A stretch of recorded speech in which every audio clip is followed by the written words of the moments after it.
ఓం నమో వెంకటేశాయ. Welcome to my astro galaxy TV. నా పేరు తనీష్ నరసింహ. ఈనాటి కార్యక్రమంలో ఈ 2025 సంవత్సరంలో పుష్యమి నక్షత్రం కర్కాటక రాశి వారు, దీనిని చతుష్పాద నక్షత్రము అంటాం. అంటే 4 పాదాలు కూడా ఒకే రాశిలో ఉంటే చతుష్పాద నక్షత్రం అని చెప్పుకుంటూ ఉంటాం.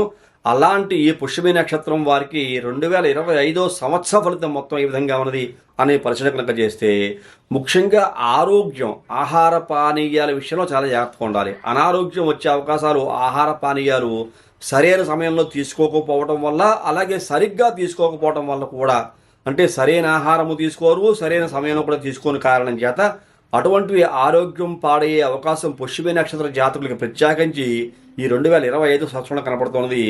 చిన్న చిన్న విషయానికి కూడా మానసిక ఆందోళన చాలా ఎక్కువ అవకాశం కనపడుతోంది. వీళ్ళు చాలా కేర్ఫుల్గా ఉండాలి. ఈ 2025 సంవత్సరం పుష్యమి నక్షత్ర జాతకులకి ఓవరాల్గా చూసుకుంటే ప్రతి చిన్న విషయానికి టెన్షన్ పడిపోతారు, హైరాణ పడిపోతారు, కంగారు పడిపోతారు.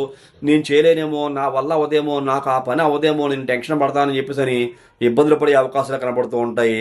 వృత్తిరీత్యా చాలా జాగ్రత్తగా ఉండాల్సిన పరిస్థితులు ఈ యొక్క పుష్యమి నక్షత్ర జాతకులకి 2025 సంవత్సరం ప్రత్యేకించి మరీ తెలియజేయబడుతోంది. సహనం అన్ని విధాలా శ్రేయస్కరం. ఓర్పు సహనం అనేటువంటిది పుష్యమి నక్షత్రం వారు ఈ 2025 సంవత్సరంలో ఆయుధాలుగా చేసుకోవాలి. ఏ పని చేసినా సంయమనం పాటించాలి. ఓర్పు సహనంతో ఉంటే ఈ సమస్యల నుంచి బయటపడి సుఖవంతమైన జీవితాన్ని పొందేటువంటి వ్యక్తులుగా ఉండే అవకాశం కనబడుతున్నది. ప్రాణభయం లేకుండా జీవించగలుగుతారు. ముఖ్యంగా యొక్క విషయం గుర్తుంచుకోండి. ప్రతి విషయానికి టెన్షన్ పడుతుంటే ఏమైపోతుందో, నాకేమవుతుందో, నా కుటుంబం ఏమైపోతుందో, ఇవే టెన్షన్స్ మిమ్మల్ని బాధ పెడుతూ ఉంటాయి.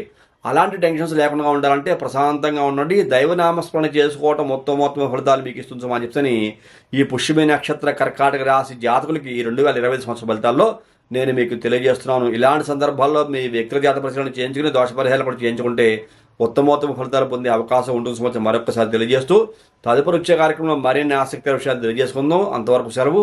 నమస్కారం.